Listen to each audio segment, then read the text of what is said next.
'Tis the season for a Takahashi Christmas, with a current body count so small that he had to double it this time.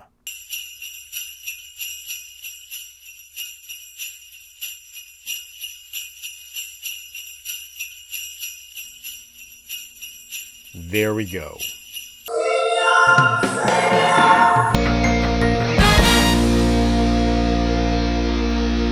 It's the end of a major turn of the syntax of this show. The wool gets pulled from under everyone, and it doesn't matter who you were betting on to win, we all lost. We are indeed going there with this week's Christmas special of Geats. We start things off on a confusing note that I think has no proper explainer, with the current game being Geats hunting, but it's not Neon and Keiwa currently going after him, but two unnamed writers who are just under Glaire's hacking. Are they just summoned staff like Punkjack? Are they reanimated corpses? No idea. They don't tell us these things, but one thing is for sure, they are rocking old generation Death Flag Arrow and new generation Arrow Propeller. So he is going definitely meta. Girori is going balls deep in violating some of the rules in order to go beast on some Geats, but it shouldn't be allowed. Girori really is out here saying that he is the rules and starts getting the motivation back into Keiwa and Neon after seemingly losing that aspect about themselves last week. But without yet more explanations, Girori has a boost for Keiwa, this time in the form of yet another command buckle. Even though a few episodes back, he didn't even appear to know that those were even a thing. What is this level of asshole we're seeing now? To sweeten the deal, he even shows Keiwa Ace's wish this time around, just to show the level of petty he's currently at. Neon is the first to get the run-in on Ace, as the game should technically end depending on who is the last one standing, and he's not letting the stray get the better of him. Though that's when Punkjack shows up after being absent all of last week, despite still being in that intro. I'm sure we're gonna get some respective moments, and nope, he's still mindless. Great. This week's episode of Geats is brought to you by the muted color scheme of Kamen Rider Amazons and Zack Snyder's hero films. Muted colors. When you want your multicolored hero shows to seem a little bit more adult, it looks like Geats has that treatment this week. Mindless Punkjack just ain't feeling right. He's fiending for some foxes, and Geats seems to be hesitating. Taking advantage of the confusion, the monster goes for it, only to get lit up like a Christmas tree. 'Tis the season. Indeed it is. It's not like I'm not recording this on the 26th or anything. Now, with Win taking the loss officially, Sumiri is growing more concerned with Girori's actions, but he's literally living on the edge, inciting Keiwa to finally grow a pair and think for himself, I guess. Well, we're gonna talk about that part later. With Sumiri getting fed up with her newfound daddy issues, she goes to assist her bro in his living arrangements. She got the snacks and the wraps, so you know she's treating him right. Though now Ace tells her what it is that he wants to know, asking if she knows anything about his mommy, as he really just wants to know who and what and why he is what he is. Sumiri appears to know something, but even she still plays by some of the rules and doesn't say shit. All this while Keiwa continues this character arc of realizing that his wishes can be a reality, even if it sounds fictional to his sister. Meanwhile, Neon confronts about being a DGP sponsor and starts continuing to grow as the most tactical member of this cast. It's finally time for the final round to reach its conclusion.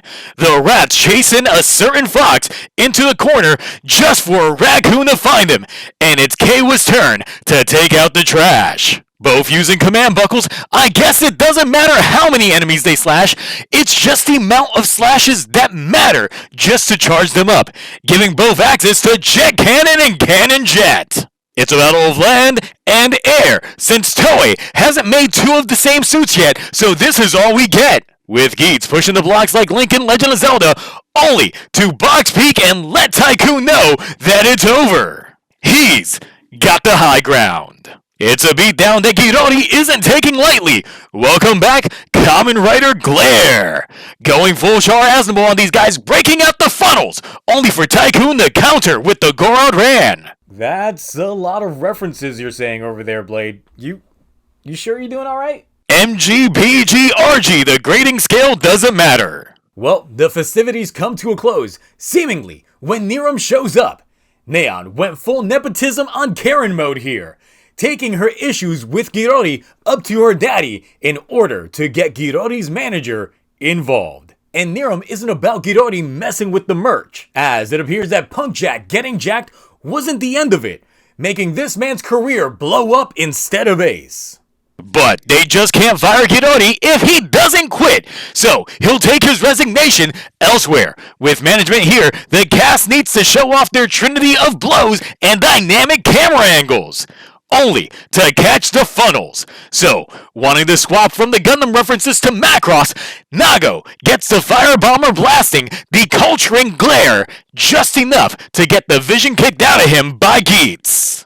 You know what, Blade? All your references currently to Gundam is just reminding me just how big of a backlog I have when it comes to Gunpla.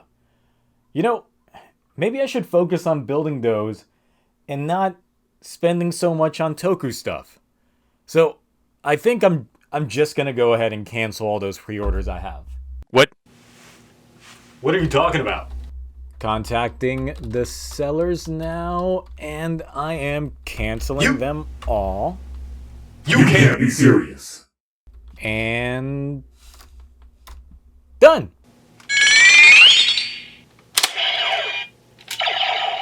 No!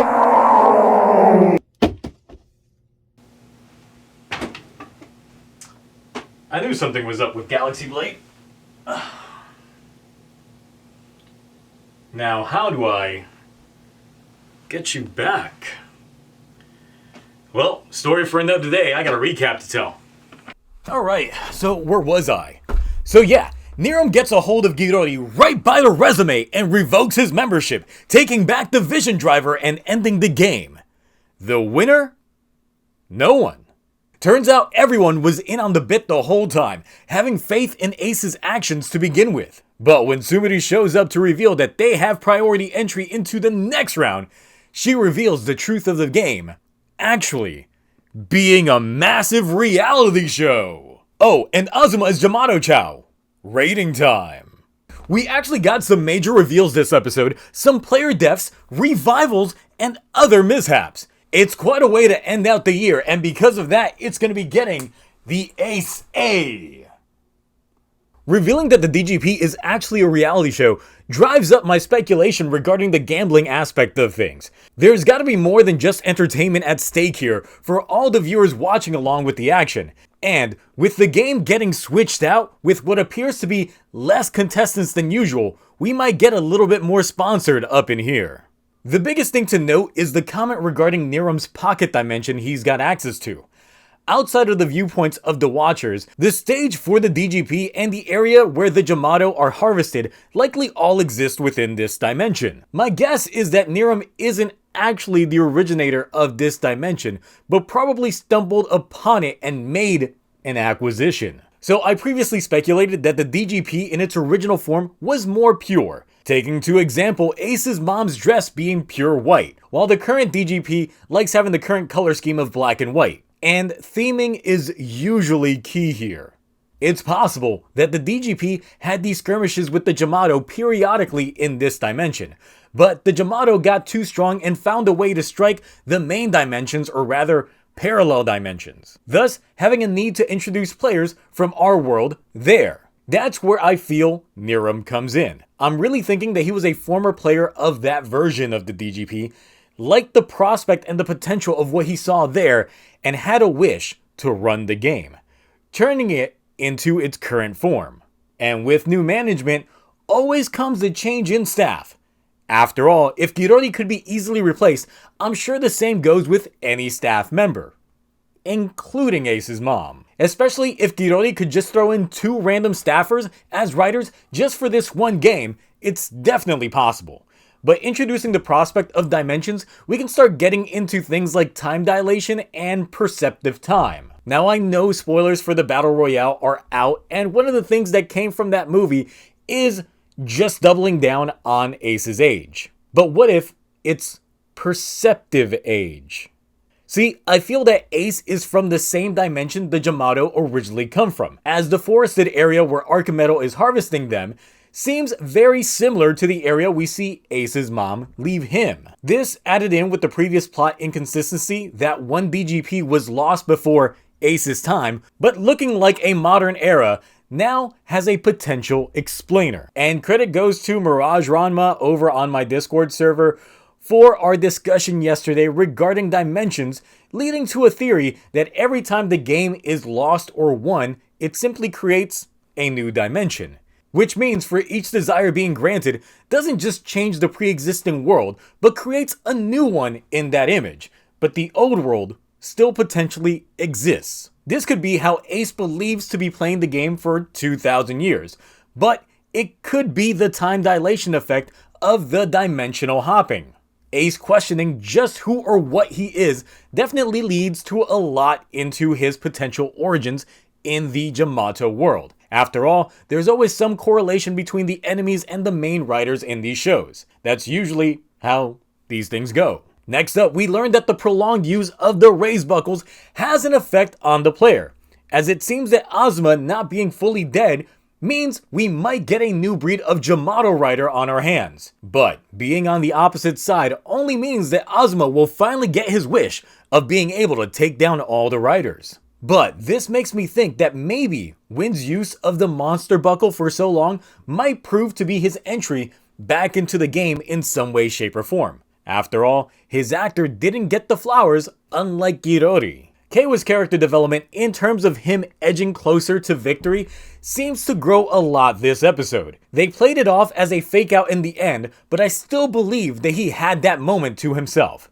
Meanwhile, Neon is growing to be the most tactical of the bunch, putting her resources actually to use. It might be possible that she might know too much one day and be forced to either forget or join the staff. Because I can't believe a sponsor having their kid in the competition isn't a conflict of interest. So, what did you all think about this week's Geats? Girori getting retired, Neon moving up the ladder, and the new stage being set. Anyway, that's it for me. No Geats next week, so I will see you for more in 2 more weeks. Until then, bye.